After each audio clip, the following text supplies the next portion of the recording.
Hello and welcome to Columbus City Schools Infinite Campus tutorial. In this video, I'm going to show you how to submit an online request for charter, non-public school transportation.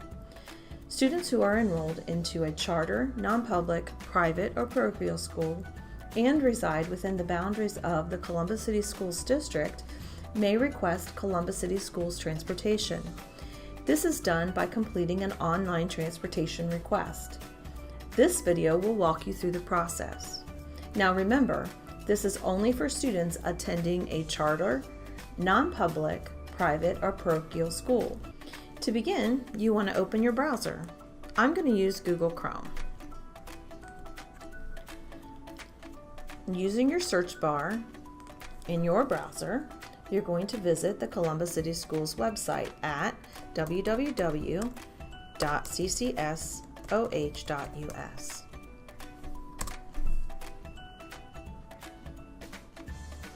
This page will feature a link to our transportation section of the website.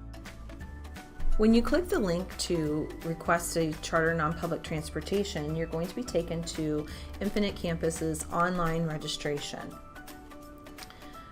And here you're going to click Start New Registration. You're going to go ahead and fill in the required fields.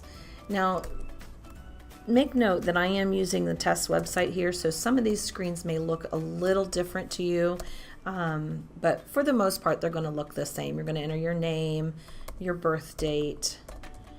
This is the parent's name and birth date, not the students. We'll add students later. We're also going to select the registration year, so we're going to work on 1819 on this particular example. I'm going to enter my email address. This is Mrs. Incredible, Pixar. And take note here where it says previously attended this district. If your child has ever attended a Columbus City Schools, or if you've ever applied through our school choice lottery system, go ahead and check this previously attended the district. That just tells us that we might already have you in our system.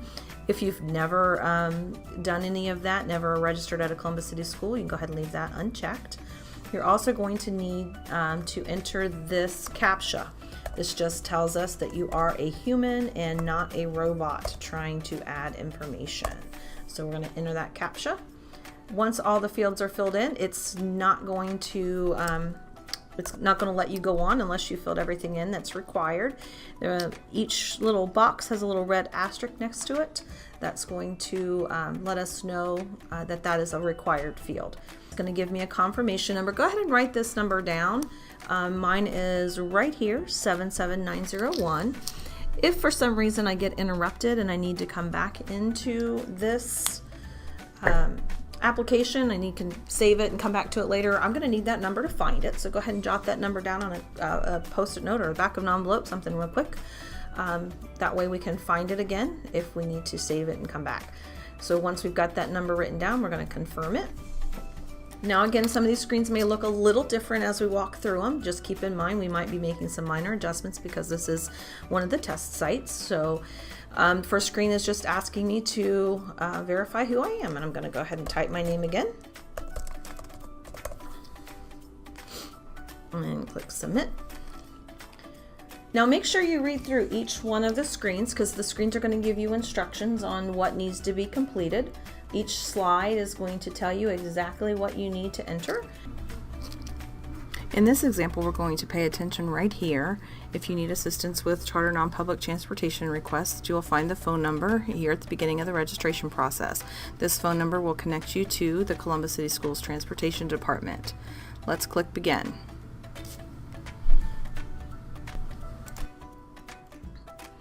Now this is an online registration, so it's going to ask us for some information. First of all, I'm going to put my home phone number in here.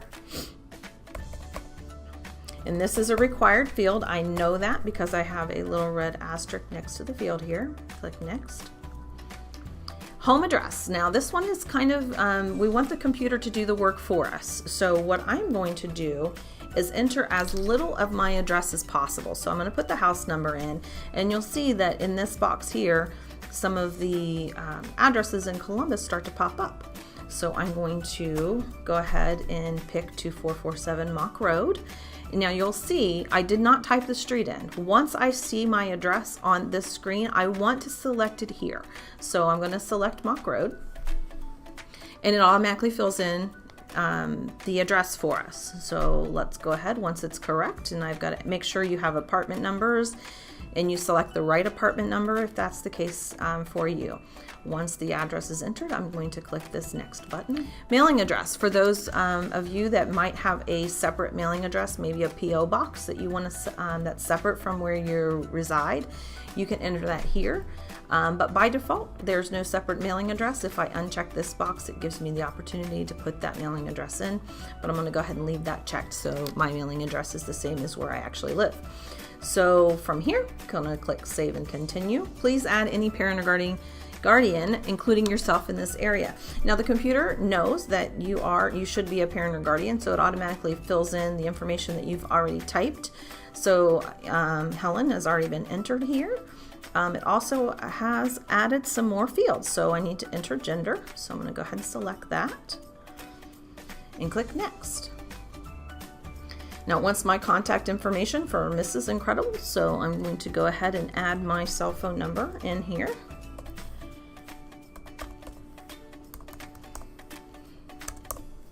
And I'm going to, it automatically entered my email address from that first screen. So it gives me a chance to add a secondary email address if I'd like. Otherwise, I can just leave the primary one there. Now make sure you read through these screens because these check boxes down here are defined. So if you want to read through the descriptions and make sure that you have your contacts selected correctly, go ahead and click Next and select the next option, migrant worker no. Go ahead and save and continue. Now at this point, I've entered one parent or guardian. It's taken me back to the screen where I am now listed. If I wanted to add a second parent or guardian, maybe I want to add dad. So we're going to go ahead and do that by clicking the Add New Parent or Guardian button. I'm going to go ahead and finish filling in Bob's information.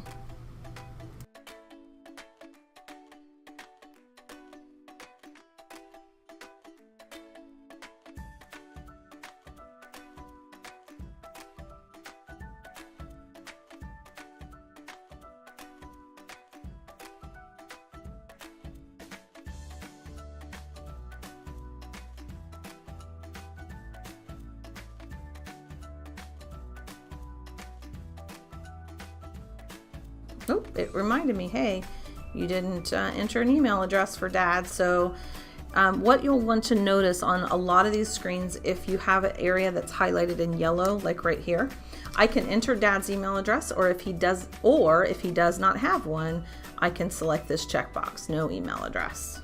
Click Next. Migrant worker, nope. Once dad's information has been added, and now you'll see the parents or guardians in your household. Now, again, highlighted in yellow, that indicates we're missing some information. So if you've gone in and possibly saved it and come back, the name will be highlighted in yellow, indicating that we need some more information from you. If you need to go back in to a name and maybe change a phone number, you mistyped it, you can click this edit button right here. And once your parents or guardians in your household have been added, you're going to go ahead and click Save and Continue here at the bottom. Now, emergency contacts. This is an adult. These are adults that you would like to have us call in case of an emergency and we cannot contact you. Of course, we're always going to contact parents or guardians first, but if we can't reach you for some reason, who should we call? So we're going to add an emergency contact.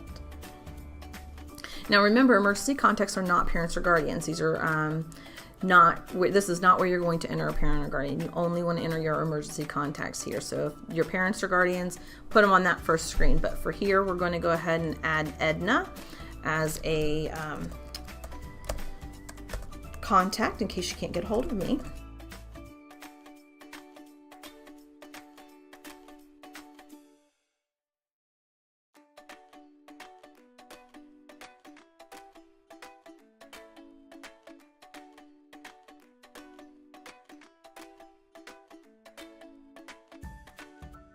And again, if we're missing any information, it will be highlighted in yellow.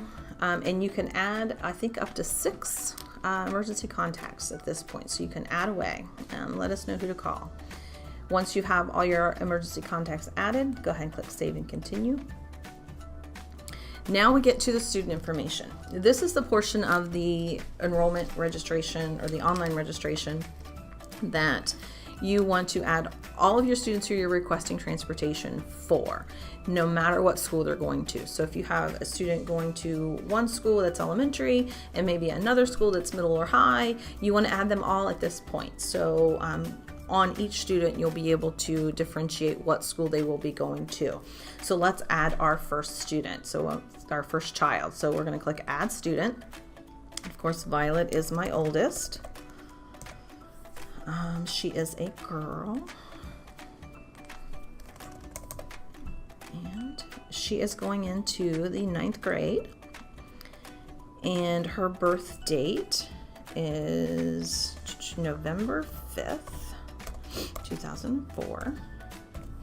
Now, one thing I want to point out, I purposely entered the birth date without the month and day. You do want to put the 0 there. Let me show you what happens when you don't. It'll tell you it's invalid. It is a good birth, it's a good date. I just need to put that 0 in front of the 5. Is she a foreign exchange student? No, she is not. Now, very important for this transportation process, right here where it says registration type, we're going to change this to charter non-public. This just gives us the opportunity to choose what school she's going to be going to. So I chose Bishop Reedy High School for Violet. That's where she's going to be attending. That's her enrollment. Once all that information is filled in, we're going to go click through the next few screens. And remember, this is the screens that I'm showing you are from a test site, so they may vary slightly, but should look pretty much the way the live database will look. So some of the screens might vary just a smidge. Relationships. Okay, on relationships, who is Helen? There are different relationships here. Helen is mom, and I want mom to be called first. And then Bob is dad. So we're going to slide through this list and call dad second. And again, make sure you read through the screens because some of them, it will explain what the call contact sequence is, and click next. Now here's the emergency contact to Edna. What is her relationship to her? So she is just a neighbor. So we're going to put other female. We're going to call her third, or I can put no relationship. But I'm going to do other female and call Edna third. Previous schools is not required information, but if you ever attended a Columbus City Schools, this could be helpful for us to find and link your information. So I'm going to go ahead and click Save and Continue at this point. And I've added Violet. So her little brother Dash is also going to be going to need a bus. So we're going to add him.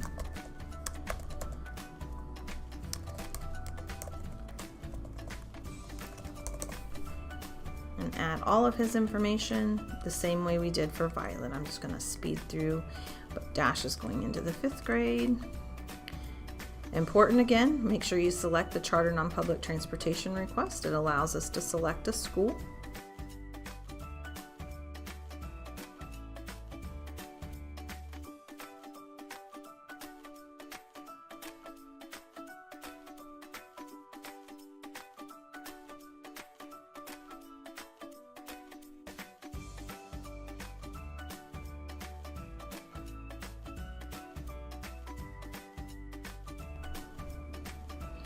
Now, one thing you didn't notice on Violet that you'll see on Dash is because we've already added a sibling, it gives us this relationships other in the household. So what is Violet's relationship to Dash? She is his sister.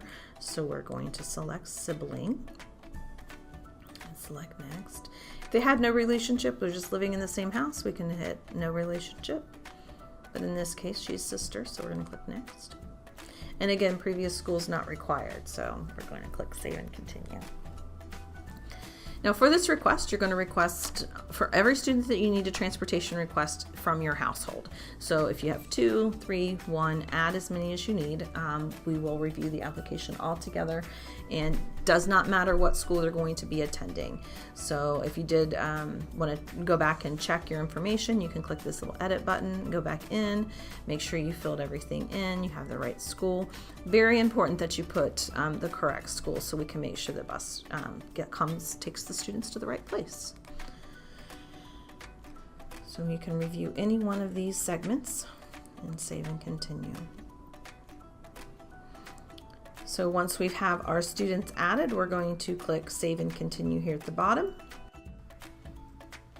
Take a moment to pause and review, read through the information you've entered. You're going to click the back button to make any changes. And the blue link here is for application summary. This will allow you to print a copy for your records if you'd like.